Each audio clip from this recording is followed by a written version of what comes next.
Hello, thanks for joining me. What I want to cover here is how to harvest every 3 weeks. In my case, I'll be using the worm factory. There's a lot of people there's a lot of videos on the net showing people working factories and stuff like that, or in other worm bins, and they actually take them 3 to 4 months to get one harvest. I thought there had to be a better way, so I'm going to show you how to set up a worm factory and be able to collect worm castings every 3 weeks. Okay, initially, that's the plan. Like I said, is to harvest every 3 weeks instead of every 2 to 4 months like everybody else. And with this setup, what you'll be doing is moving the feeding. As you move the feeding tray from the feeding down to a processing, it's going to have 3.5 to 4 months before it gets down to the bottom and it's starting to process. That will be ample time for the tray, your feeding tray, to break down and be able to process. The trick is how to get the 5 down below, and that's what we're going to cover. Okay, what you see here is a Worm Factory 360. It's the worm bin I chose to use. I liked everything about it more so than the others, and I won't get into the others. It's a matter of preference. I have it with 6 trays, which is vital for my 3-week project. The top tray is my feeding tray, and I have 5 processing trays down below. It only cost me $19 extra through my vendor where I ordered off the internet to get the extra 2 trays. So it should pay for itself in a short matter of time once I start processing. Okay, now let's talk about the bedding. I like to call it my jumpstart bedding. I'm only going to do it for the first 5 bins for the purpose of setting everything up.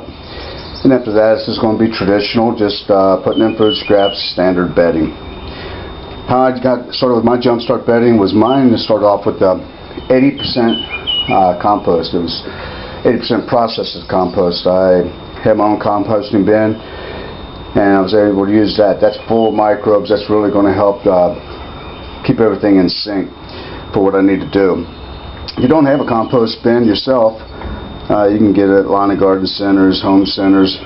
We have home centers here that'll sell up to $20 for a yard, which is enough to take care of your compost bin plus a lot of flower beds. But you can find compost nearly anywhere. Just be sure that when you pick it up, you don't get none with any herbicides, pesticides, fertilizers, anything like that in there. It won't be good for the worms.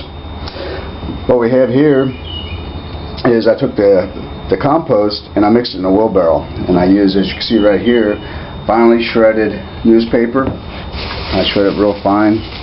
Actually, my wife did it for me. I couldn't shred that fine if I had to.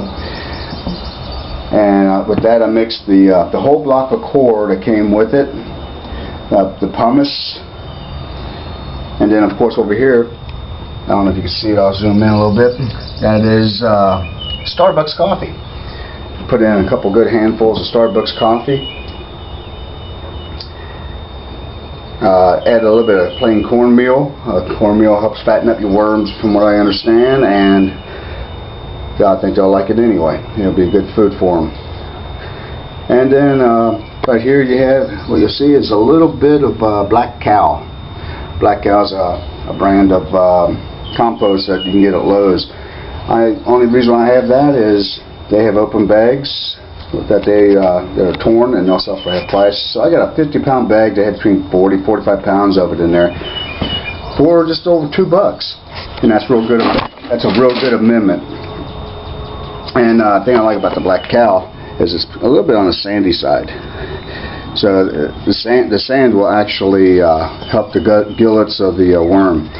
So it not only does it add new microbes to help break everything down, but same token, it'll help the worms process their food. Now let's talk about the beds themselves.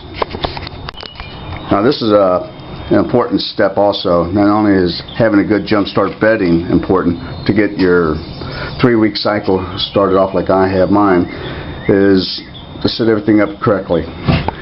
Okay, what I did is I filled the bottom tray up down here all the way to 1 inch from the top with nothing but my compost mix with everything I just explained before. Then the bin number 2, the one up in here, I went ahead and filled it up the same, and then I put about a good half palm full of food in one of the corners and marked it with tape, as you can see right there. Then on the third tray, the one right here I'm pointing to now, that one there I did the same thing, except I put an overflowing handful of food in an opposite corner. And I've moved the bins once or twice, looked at them, so the tape is really irrelevant now. For me, I got to peel that off. Let's see, and then the fourth tray, the one right here that we're looking at, that one here is full of the compost mix, and then I put this big handfuls of food in opposite corners. What I'm doing, as you notice, is I start off with no food, a little, and the food progresses a little bit more as they go up.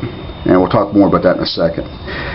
Then when I got to the fifth tray, the one right below my feeding tray, okay, I put about a 1 inch layer of the bedding mix in there, and then I put a good 1 inch layer of food throughout the whole thing, and then I covered it again with the bedding mix. What that does is it sets it up so once again you got more as you go up. And then the final tray, the feeding tray, I just have about a ½ inch of compost in the bottom of that with just a small handful of food, and I want to see what happens when I'll add to that once I start noticing worms showing up in the top bin. Now all this is completed. I waited 1 week. I did all this. I did this on, let me check my calendar here. I did all this on the 25th of March. Okay, on the 1st of April, I went and I received 3 pounds of worms. And what I did with those worms, once I got them in, this was all set up. Everything was already settled and waiting for the worms. As I went ahead and put about a pound, pound and a half, as much as I could down here. It was pretty hard with only an inch to spare to get many worms in here. But I put a little over a pound of worms in the bottom tray. Put about a 3/4 of a pound in the second tray, and then I took what I had left, which came out to roughly ½ a pound each, for the third and the fourth tray. And I left it alone at that, and I turned around, waited about 4 days, I came back, checked, seeing how the progress was doing, and I saw worms were migrating pretty well up to the upper levels, so I started feeding the top tray starting on the 4th of April.